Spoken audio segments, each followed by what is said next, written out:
Y'all ready? We have this week and next week. So my goal tonight is to get us to the low gods, which is the first little section of the last part three. So I thought tonight we would start with monkey pants because we've gotten to um Dodo being whatever you want to call it, captured or removed or whatever. And the monkey, Abused. yeah. And the monkey pants chapter is so good, y'all. Yeah. In my book, okay, it's chapter 12. It's like 185. I don't know if we all have the same book, but You know, um it's literally the beginning of chapter 12. And we're beginning with Dodo's introduction to Penhurst. And I just want to say a couple of things about Penhurst. I talked about this, I don't know, in August or whenever. But um I watched this documentary on it today. I know a lot about Penhurst because I teach asylums in my ghost class because of course they're all haunted. Um and Penhurst is, of course, one of the single most famous. It's most famous because there was a documentary made about Penhurst by NBC years ago, which I watched a documentary today from 2019, and it was fascinating, partly because they were talking to people who had been patients there, but also people who worked there and people who were administrators there. And it was super fascinating and just, okay, really hard to watch. So I don't recommend it unless you have a really strong stomach. But it was fascinating to me because it seemed to connect so clearly to the book in the way that you're getting utterly different viewpoints and experiences from Penhurst. A couple of things I will say just to kind of situate us is that the asylum system in America ramps up right after the Civil War. And on the one hand, and the book kind of alludes to this. On the one hand, it was the first time America had ever, in any systematic way, tried to deal with what do we do with the mentally ill people in this country? Because before the Civil War, either you had to pay for some kind of private institution or you just kept mentally ill people at home, period. And then once we get past the Civil War and we have rapid kind of urbanization, you do have people really going, well, what are we going to do? What can we do to help? But also as a culture and as a country, what is our responsibility to these people?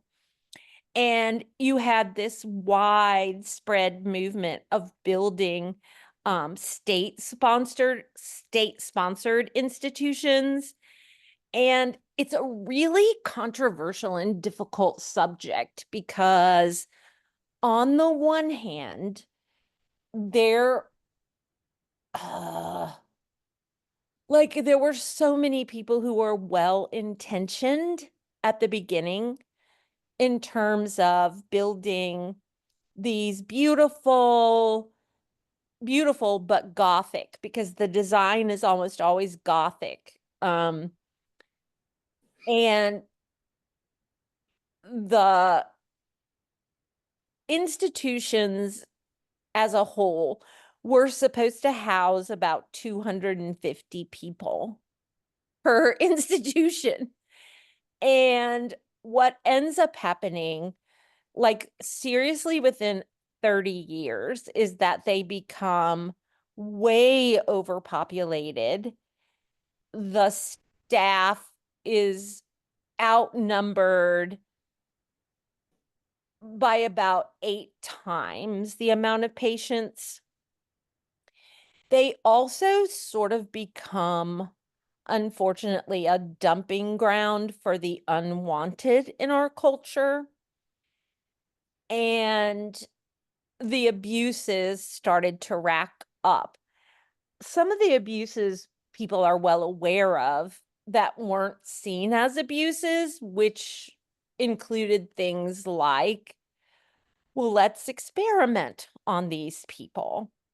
Because, I mean, we're talking about the end of the 19th century. Psychology is a brand new field. Like, what can we do for them? Well, let's start by putting them in freezing cold baths to shock their brains and shock their systems. And of course, ultimately, what is most horrifying to most people is, the inclusion of lobotomies. By the time we get to the 20th century, and especially in the second half of the 20th century, you begin to watch pharmaceutical control of patients. And Penhurst becomes super famous because almost from the beginning, it was way overcrowded. Now, in terms of our book, it's clear to everyone. I think it's even kind of made clear in a subtle way that even Doc knows it's a terrible place. But we kind of have a little jump in time once we get to Penhurst, because they begin talking about, this being the 1930s. And so there are a couple of other things you have to keep in mind. And one is 1930s, we're at the height of segregation in the country. But Penhurst was already so overcrowded that you didn't get clear segregation in the way that we think of it in the public. So you see Dodo being stuck in this crib with monkey pants. The other thing I will say is you're also kind of at the height of what was called the eugenics movement. Do you all know about that? Where scientists and legislators fundamentally believed there were certain people that needed to be segregated from the public and that they should not be allowed to reproduce, because bad things would happen if you let people who were mentally ill or mentally I don't even know the words, challenged in some way, or their IQs were lower. And so I was just going to read you this one little quote from the head of the board of trustees wrote to the legislature of Pennsylvania in the 1930s and said, "Every feeble-minded person is a potential criminal. The general public, although more convinced today than ever before that it is a good thing to segregate the idiot or the distinct imbecile, they have not as yet been convinced as to the proper treatment of the defective delinquent, which is the brighter and more dangerous individual." And so as we sort of move into the monkey pants chapter, you kind of are pushed into this very clear view of what the state institutional system was like in the 1930s. And two things. Number one, you could be committed to an institution if any man of authority signed you up. So it could be a minister or a doctor or a father or a brother or a husband. And that's all it took. This distinction of calling people feeble-minded or imbeciles was a total judgment call. And you get into all of this really icky, like who's making that decision? What are they basing it on? Almost anyone who suffered from cerebral palsy, which is clearly monkeypox health issue, were considered imbeciles, mostly because they couldn't control their motor skills, and many of them had trouble communicating. And that's really what this chapter is about. And it's so good in so many ways. And I'm only kind of bringing that up and emphasizing it because ultimately it is that segregation of people who are different that motivated McBride to write this book. His own experience working in a camp for children who were other abled or disabled in some way. So I wanted to kind of at least situate us in this chapter before we begin. I also found it stunning when I was watching that documentary today, because one of the patients that they interviewed was an African American man who had cerebral palsy.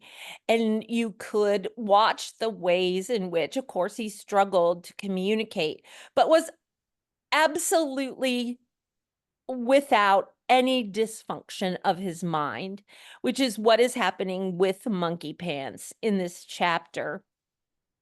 That institution, y'all, did not close until 1987.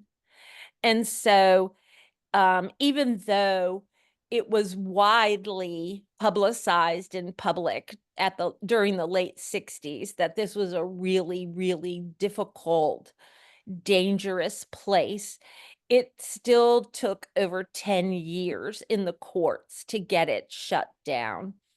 It was also, there was a doctor who made the comment that the injury list coming out of Pennhurst, and this is in the 60s and 70s, he said read like a list from a battlefield. That the number of injuries, the kinds of injuries, and the abuse that happened in this system. At the same time, you would have these administrators going, oh, it was lovely, and we were the people who cared about them. And they could get a really good education here. And I'm pointing that out because later in this section, one of the characters makes the comment, well, at least Dodo will get a good education there. And that is utterly false. So we get into this chapter. Do y'all have any comments or questions about that? Sadly, Sue knows a lot about asylums. They're all haunted, P.S. Which is a whole other class.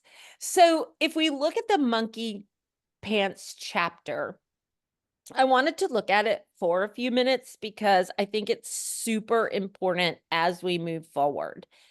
So Monkey Pants was the first person Dodo met on Ward C1. He lay in the only other crib in the room, a boy around his age, just 6 inches away, inside a steel crib adjacent to where Dodo lay in traction in his own steel-caged crib in a hot, overcrowded ward of 90 beds. So this is standard operating procedure that people with any physical disability that couldn't function on their own were put in these cribs. I did learn today that that the staff referred to those cribs as potato bins. So I just want you to have a sense of the utter dehumanization that's going on. That seems clear within all of the communities that we're dealing with in the novel, and maybe will give you a sense of why so many disparate groups are willing to come together to get Dodo out of there. So he explains that Dodo is trying to communicate with, I'm sorry, that Monkey Pants is trying to communicate with Dodo. And Dodo, of course, because of his confrontation and with the police and his jump, is broken in many ways physically. His ankles are broken, his hip is broken, his fibula is broken. At the same time, if you look on, well, I'm sorry, it's a couple of pages into the chapter. It's 187 in my book. This is what happens to Dodo. The doctor measured his height, estimated his weight, moved his arms, checked his eyes, spoke to Dodo briefly, which Dodo could not understand, for the doctor was a mumbler with a foreign accent. And even if he weren't a mumbler, the fog made it impossible for Dodo to decipher what the doc said to him. It took all of a half hour for the doctor to declare him an imbecile. And these aren't words we sort of throw around any longer because they're so dehumanizing, but that was kind of standard operating procedure. It took him 30 minutes, and there was no distinction between those who had a physical illness and a mental illness, and all of those people are housed together. But here's what's important in terms of this chapter that I kind of wanted to point out, because it's a huge thing for the novel, but also in African American literature in general. So Dodo knows that Monkey Pants is trying to communicate with him. And in my book on page 90, it says, as Dodo stared into the eye of Monkey Pants, he could see clear as day that there was a boy in there. What does Monkey Pants do for Dodo? Can y'all tell me? I don't want to do all the talking. It's his only friend. Good. And Carol, what does he teach him that is crucial in this place? Do you remember? That well, the whole language they communicate, and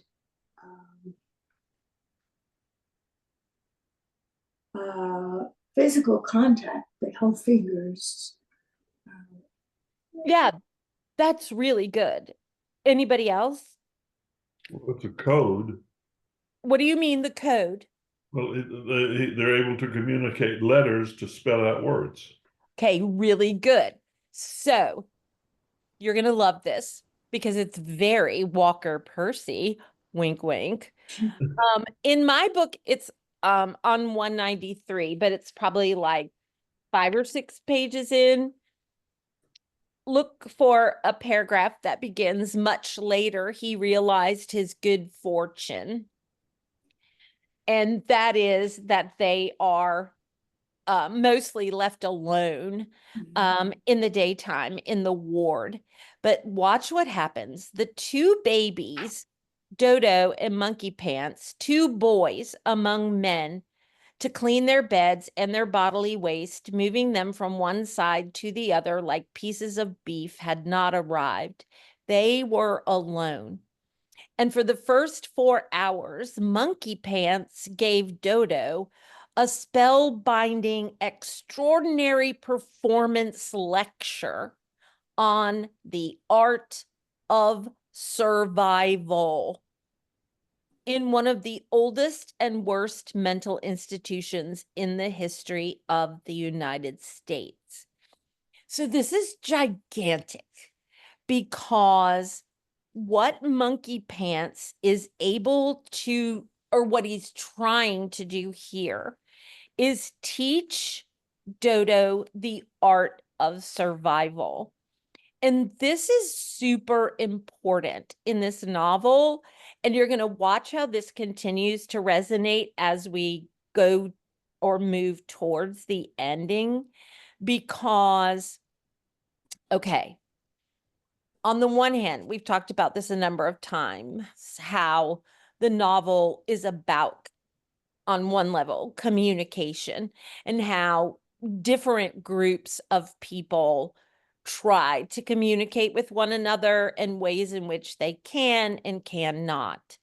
But in African American literature, apart from a quest for identity, the second most prevalent theme or issue that always comes up in African American literature is the art of survival.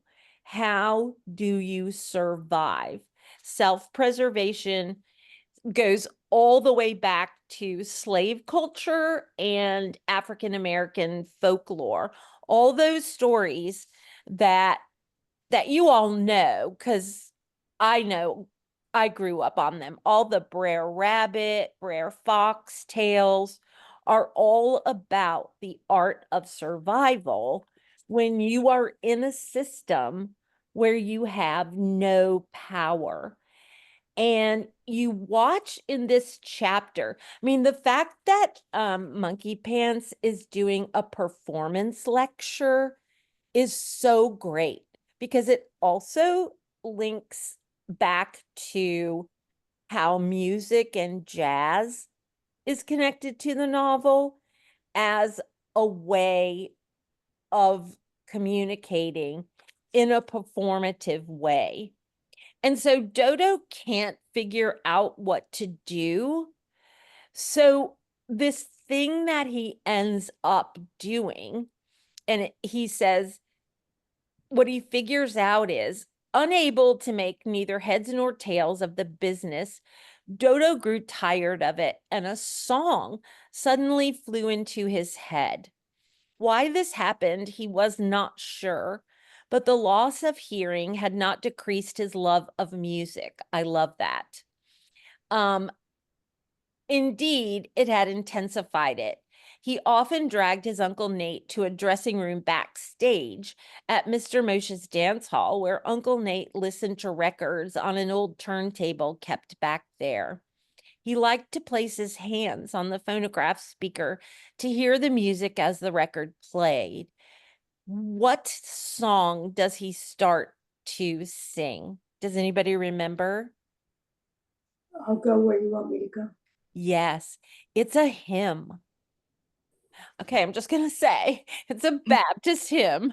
Just Yeah. letting you know. It's in the Broadman hymnal. Do what? I'm thinking it was in the Broadman hymnal. Yeah, definitely. And I looked it up because we've seen this song earlier in the novel. And he starts singing, I'll go where you want me to go. I'll say what you want me to say. Lord, I'll be what you want me to be. And then if you skip a couple of paragraphs, it says the two boys stared at each other. And in that moment, a remarkable thing happened. So this is my Walker Percy moment. It's on 197 in my book. Both boys became fully aware of the plight of the other. A knowledge, a wisdom passed between them that no one outside of them could possess, a knowledge that they were boys among men with remarkable minds trapped inside bodies that would not allow 1,000th of any of the thoughts and feelings they possessed to emerge. Monkey Pants let it be known that if Dodo was to survive as a boy among these men, he must be wise and that he must listen to what he had to say. Dodo found himself staring directly at Monkey Pants, who then did something amazing. He raised a shaking hand to his face and put a finger to his lips as if to say, shh.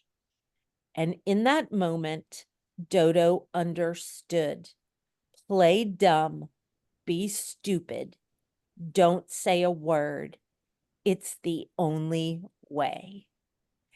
It's so great because you're going to hear the same thing in just a few minutes when Nate and Addie are trying to figure out, how are we going to approach this? We know what Doc did. How are we going to get Dodo out of there? And Nate is the one who says, you gotta play dumb. You don't talk. You don't. And this is a foundational element of African American literature and African American identity.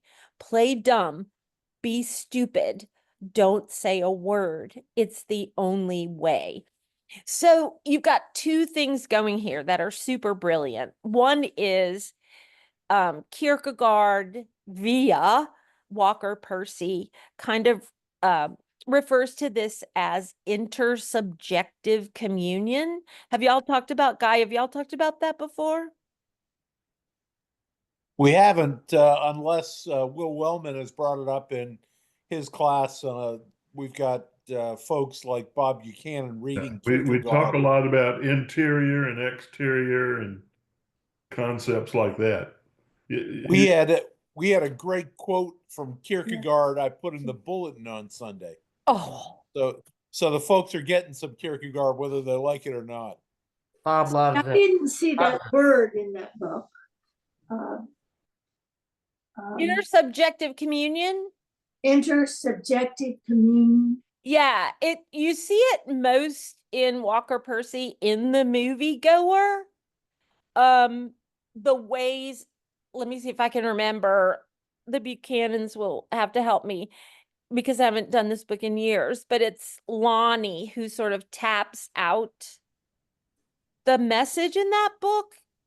And intersubjective communion is when you can communicate in this really intimate way beyond language. In other words, you don't need the language to actually. Is that Kierkegaardian? Yes, it is. And then you get it then through Walker Percy in Southern literature. This notion of being able to connect with someone else without and beyond language. Saint Francis of Assisi gives a message like that and says, if necessary, use words. Yes, beautiful. And that's what I was getting at, is that in some ways it is utterly spiritual. Yes, that this idea of not just people coming together for a common cause, but individuals that are able to utterly connect without necessarily needing language. I mean, in some ways, isn't that one way of thinking about prayer? Yes. Yeah, it's interesting. I've never run down the rabbit trail of how Percy, as a Southern aristocratic Roman Catholic, takes a Danish philosopher, theologian, Protestant, Lutheran, and, runs that through to articulate especially the sacramental nature Yes. of this. And of course, out of Percy's own family issue with his daughter, who was deaf, which gets him into the whole semiotics side. But I do remember that that phrase coming through Kierkegaard so powerfly, intersubjective connection. Yeah. It's so fat. Of course, this is completely an aside. Like, one of my favorite things and one of the most fascinating things for me is the way in which Southern literature is replete with these, like, kind of Orthodox Catholics who are telling their stories in the land of Protestantism. You know what I mean? Because there are just so many. And Flannery O'Connor, of course, is the big one, and Walker Percy. But I love this moment because it's not only really connecting McBride with the whole history of African American experience and African American literature and African American religion, but it's also connecting threads that have been woven throughout this novel in terms of how do people who are utterly different come together? How do we communicate what separates us? And you have these two boys trapped inside not just a place, but their own bodies, but recognize something in one another that is going to allow both of them to survive. And the chapter ends with this great moment that is so kind of stark in the sense that it's the very end of the chapter, because they have connected in such a way that not only do they fully understand each other, but that now they're friends. And Monkey Pants is going to go so far as to poop himself in order to keep danger away from Dodo. So you've got this scatological moment. And then this is how the chapter ends. Despite the smell of shit and piss, Dodo understood the act for what it was, an act of love and solidarity. It's like one of the most interesting contrasts I've ever seen in a sentence. Do you know what I mean? That from the very lowest kind of place, what you have are these boys coming together, and you have this act of love and solidarity that then is going to take us through to the end of the novel. I just love that chapter so much. It is so packed full of meaning. And it's also a novel that is going to set up the whole second and third movement. Is that right? The second and third movement of the book. Then we get So that the ending of that chapter struck me a little bit like the ending of Steinbeck's grapes of wrath. Yep. Right? Yeah. So Yeah, that's really good. And then we have this chapter. I don't think we have to look at it very closely unless anyone has any questions, where Moshe, we know, is still communicating with Malachi, and he talks about how the country is changing and how everybody wants to be a cowboy.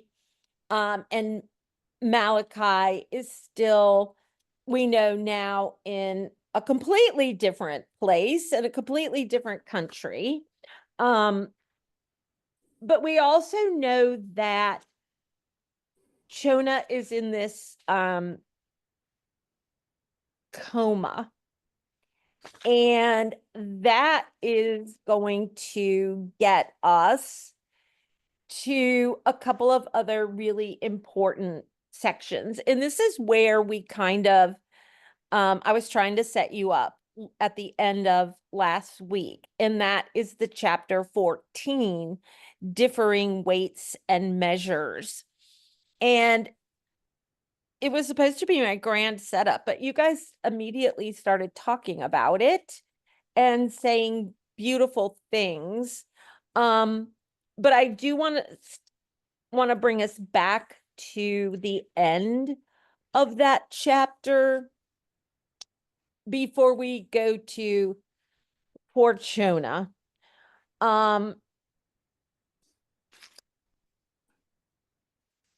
We learn the backstory about Nate, which is about to become important as we get to the last section of the novel.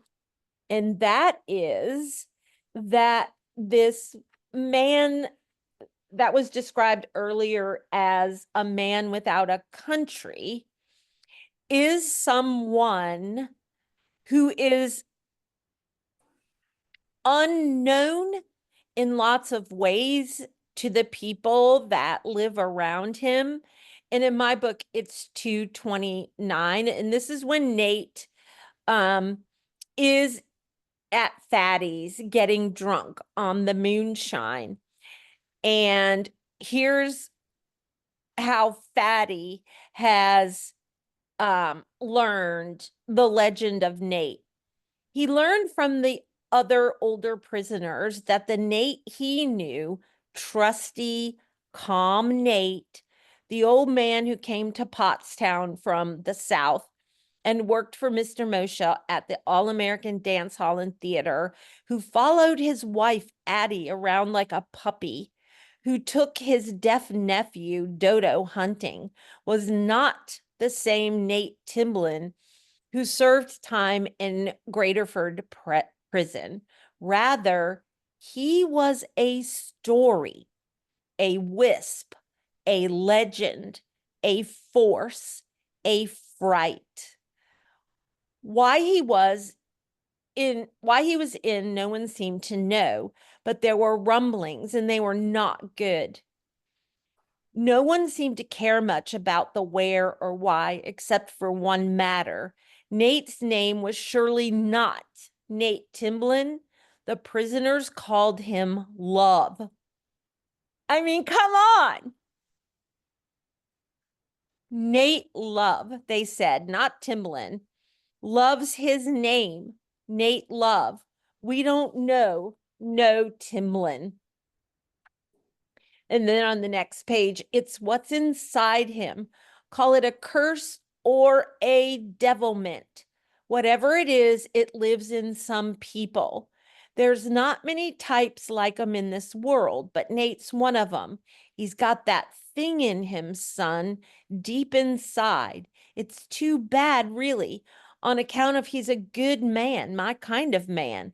But a man can't control what's in him once it's turned loose, no more than you or I can hold on to a bag of groceries if we was to get hit by a bus. All right, here's my question. Does this chapter, and then shortly thereafter, when he's in the hospital visiting Chona as she's dying. Does this change your view of Nate? What is in him? What is in him? Because this is going to matter. I don't know. How did y'all read it? He's just a deeper, complicated person. Yes. Okay. So we know. Yeah, excuse me. I've always trusted Nate. Yes. Do you trust him now? Yes. Yes. Yes. Why? I mean, I don't know what you mean by now. I mean, I've read the book. Once you learn that Nate has a past, He was a criminal. that he's a criminal, and it's not even that he's just a criminal. There's something in him that is really, really scary. Yeah, but that's past. Is it? Well, But I it's think also- it is, but his colleagues might not know that. But what happened was also maybe it was someone pushed him before. When we get to, let me see where it is. When we get to, I just want to make sure I'm in the right chapter. When we get to the chapter, The Hot Dog, which is the chapter where Chona wakes up, but then, of course, ends up passing on. Let me make sure I'm in the right spot. Do you remember that he has this conversation with Addie? And it's about Dodo. And Addie recognizes something. First of all, she didn't know that he had changed his name. This woman whom he adores and loves totally, completely, and deeply didn't know this. Wait, I'm in the wrong spot. I'll tell you. Oh, it's The Visit. It's the chapter, The Visit. And in my book, it's 258.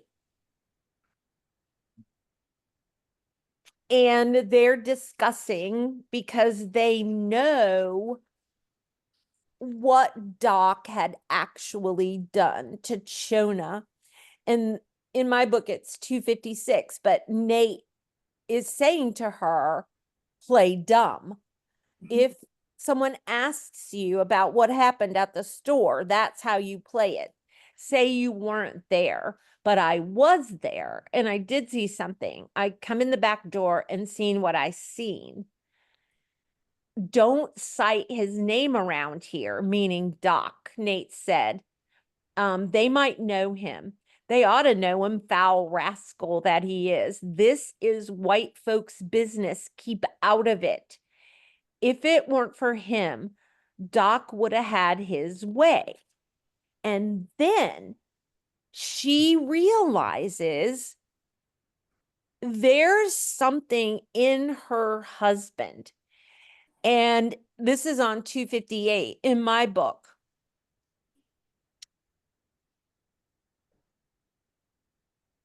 And she's going, you need to go and see Dodo. And he says, I don't know that they'll let me in there. They'd let a knock-kneed cow in there. It's a nut house, not a prison. I'm shy about going to them kind of places. Addie frowned. So that was it. A man with a history he won't share, doesn't want to go to a locked place, not even for a visit. Not if he's been in a locked place before himself.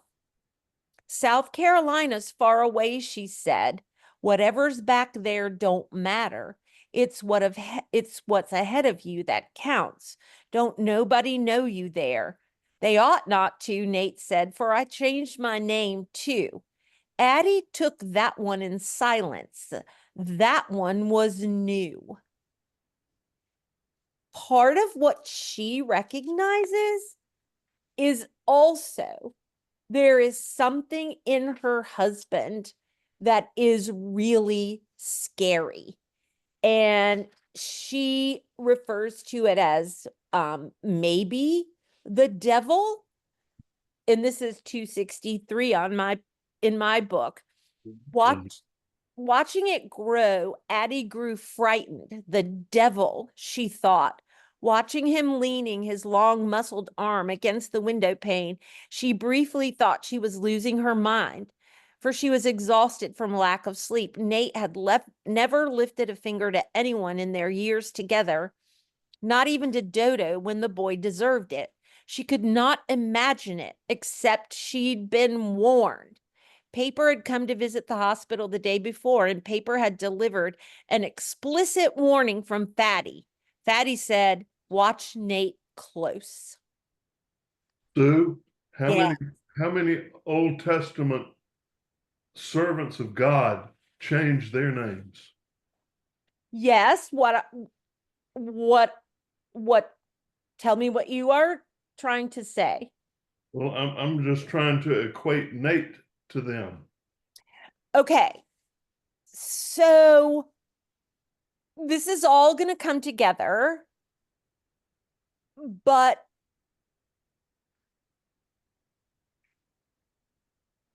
his name was Nate Love. We know he was a criminal, and we know that there is something explosive inside him.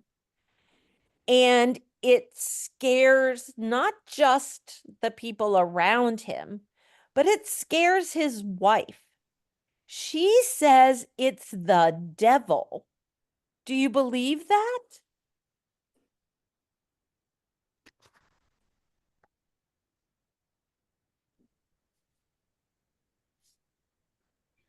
Call it a curse or a devilment.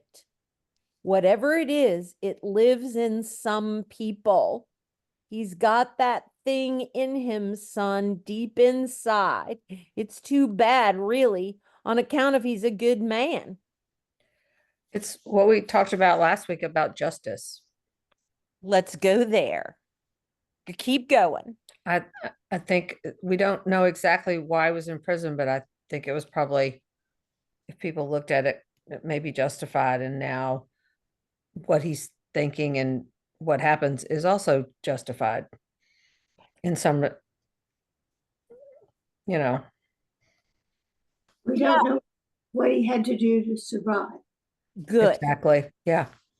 In this, it's super interesting. It sort of connects to Toni Morrison's Beloved, if you know that novel. So this is someone who has been in confinement. But I think you're exactly right. What McBride is trying to play around with, and this is what we kind of set up from the beginning, is, okay, what does justice actually entail in this novel? What is it going to take? And who is it going to take? And when he gets drunk in Fatty's juke joint, he makes reference to the proverb, differing weights mean differing measures. The Lord knows them both. And I think that's super interesting. And Guy, you'll have to help me because I don't know the sort of scholarly view of this, but in the versions of that proverb, none of them talked in this language that the Lord knows them both.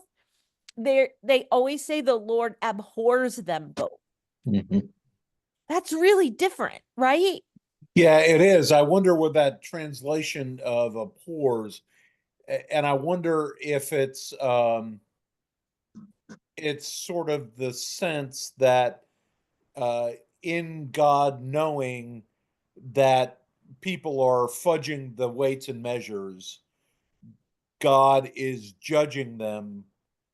And so abhor and know then becomes synonyms. Oh. Oh, that's really good. Okay. Did I earn my keep tonight? You did. All right. Thank you. You Yeah. confused me. You confused Carol. Can you help her? Just the sense of knowing and judging become conflated, if you will, and the abhor is moving toward the judgment side of that. Yes. Oh, okay. Okay. Okay. But looking at it from a higher level, from a distance, it may look different. Part of what we're going to have to figure out is, listen, in order to get Dodo out of this place, we know on the one hand, the yummy side, which is it is going to take all of these people who are so utterly different coming together to pull this off. At the same time, are we ultimately going to get some kind of justice at the end? And if so, how do we define that? And then and of course, here's your big, religious, spiritual, epistemological question. Is earthly justice different from divine justice? Which is a question that rolls around in my head quite a bit these days. Do you know what I mean? Like, are those utterly different? And then how do we kind of come to terms with those maybe two disparate or differing concepts? I don't know. We're going to get there. All right. So we know, and I'll come back to it because we have to at least make reference to it, that Chona dies.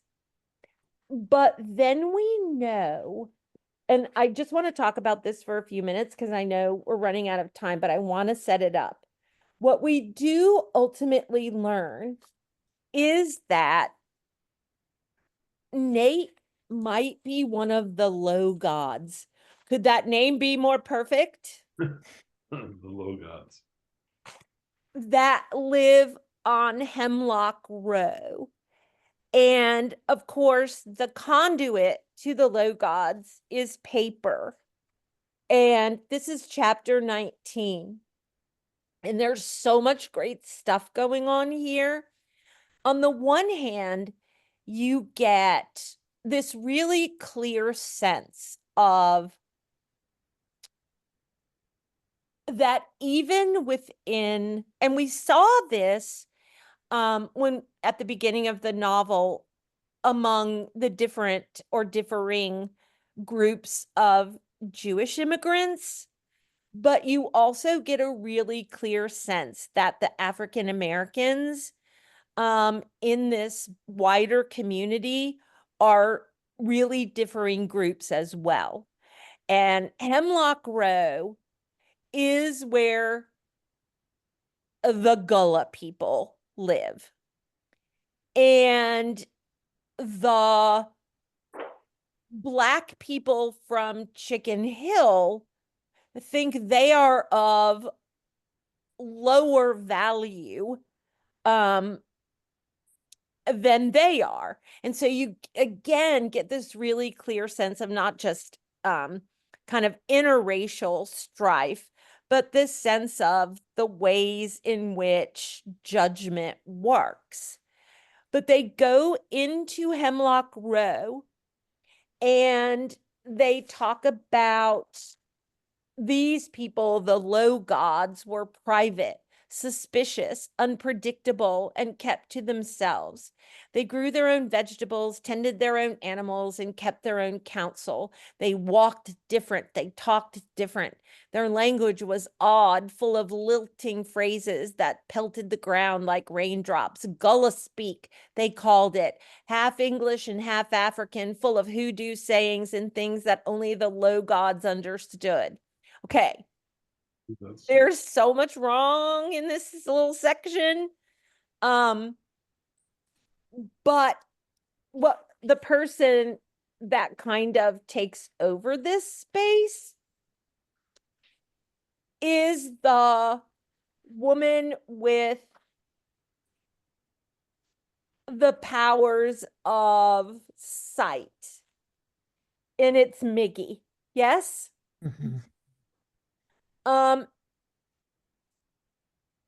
So I want to set us up for next time.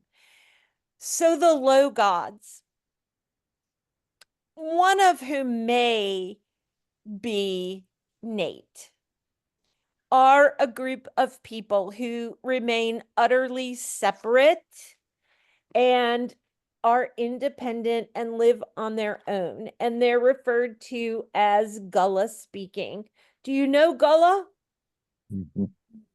So, yes. So Any wafers? Well, the Gullah people were a group of originally slaves from the Sea Islands that start kind of at the southernmost part of North Carolina to the kind of northern part of Georgia. But You're they're part of the world. do what? You're part of the world, isn't it? Yes, sir. I know Yeah. a lot about the Gullah.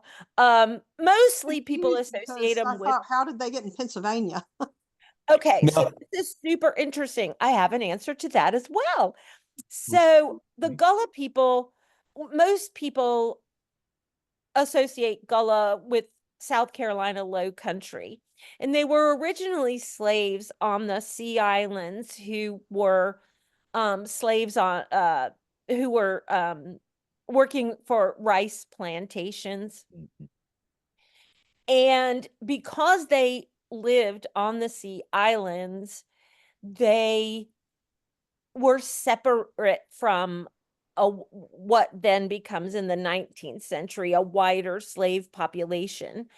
And as an more independent group, they are credited with maintaining a much closer connection to their original African culture.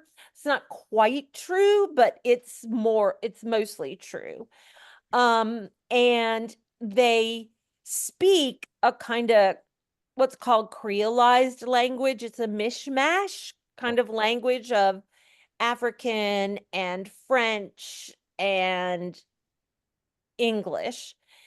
But they have always and continue to see themselves. And I love that he even has the line in here. They have their own way of doing things.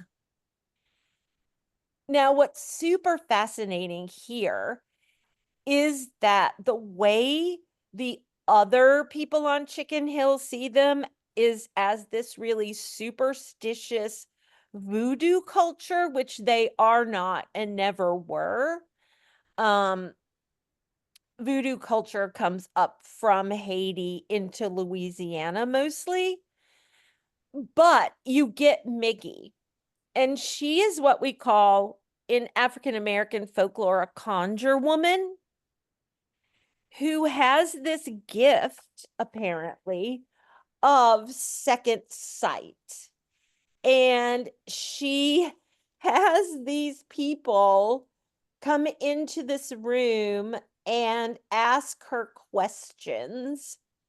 But in my book, it's on 316, and we can kind of set up for next time, where she has this conversation with paper.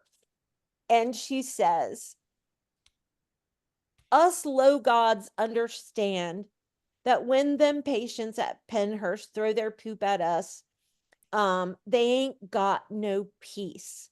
They understand what most people in this land don't, that you can't restore what you ain't never had. Living on a land that ain't yours, pretending to know everything when you don't, making up rules for this or that to make yourself seem big, that puts a terrible strain on a body. This land don't belong to the people that rules it. And it's made some of them, the best of them, the most honest of them, it's made them crazy. We're in the same place, you and I, being colored. We are visitors here. The thing is, us low gods, wherever we are from, the old Africa land, I suppose, we were keepers of our fellow man. You know what low god means in our language? Little parent. So in many ways, what Miggy is telling Paper is the same thing Chona has been trying to teach her husband and their people, that we are the keepers of one another. So what are all these things that continue to separate us? The other thing that I love about this is a beautiful little stroke on McBride's part is in African religion, they believe in a monotheistic God. Western Africans do, a monotheistic God, but then they also believe in all of these lesser or lower gods that are the messengers to the humans. And I love that because first, McBride is a genius. Second, what you're getting here is the repetition of what it means to be human in so many systems of injustice. And what we have to figure out and come to terms with next week is, do we get justice? Are we able to get to a place where the novel and we are communicating not only amongst each other, but with everyone who is different from us? Sound good? Yes. We can totally finish this. Okay. So, Sue, can I leave a couple of thoughts to? Sure, absolutely. One, I cannot hear the word hemlock without Yes. thinking of Socrates. Good. So, did McBride intend that association? And then also, you've spoken a lot about justice in this book, and I have not heard much about love yet. But, yep, we're getting there. But I see lots of examples of love here, particularly in the epilogue. Yes, we are going to come back to really briefly the chapter when Chona dies. Look how you're setting me up. Oh my gosh, you're like my other Hank. Yeah, we are going to come back briefly to the chapter where Chona dies. I was trying to kind of hint towards it with Nate love, and this whole book is about love in some way, and so we absolutely are coming back to that. Does he mean the Socrates reference? I don't know. Can I think about it? Sure. Most of us Socrates dies by hemlock. right, and that's what I was just going to say. Most of us associate hemlock, of course, with poison. And it's fascinating that they have to go to the place named after poison, that these are the most othered group of all of the people who are marginalized in this novel in order to get passage towards love and justice. So I am not leaving out love, I promise. Very good. All right, you guys, go have a week. Stay warm. Let's Sue, watch. thanks so much for being flexible and Oh my gosh. teaching us by Zoom tonight. I'm totally free when you guys need me. Be well, everybody. Thank you all. All right, love y'all. See you next week. Grace and Love you peace. too. Bye-bye. Bye.